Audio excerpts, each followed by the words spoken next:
ఆదివారం అయిపోయినాక సోమవారం వచ్చుడు, అమాస వెళ్ళినాక పుణ్యం వచ్చుడు, అన్నం తిన్నాక నీళ్లు తాగుడు, మంట పెడితే పొగొచ్చుడు. ఎంత నిజమో ఇగో ఇది కూడా అంతే నిజమైతున్నది.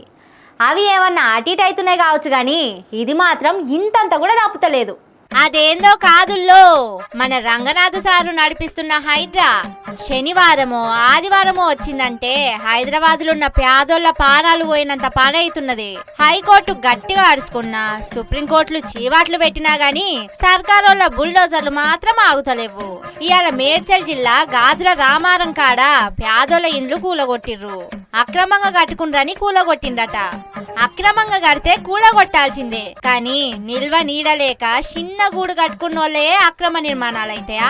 గండిపేట చెరువుల, హిమాయత్ సాగర్ చెరువుల కట్టిన భవంతులు అక్రమ నిర్మాణాలు కాదా అని పబ్లిక్ అడుగుతున్నారు. దుర్గం చెరువులున్న రేవంతన్ సారోల అన్న ఇల్లు ఏడాది దాటినా అట్లనే ఉంటది, కానీ మా ఇండ్లు కూలగొట్టి మమ్మల్ని ఆగం చేస్తున్నదని పేదోళ్ళు ఏడుస్తున్నారు. కానీ రేవంతన్ సారును కూడా ఏమనొచ్చేటట్టు లేదుల్లా.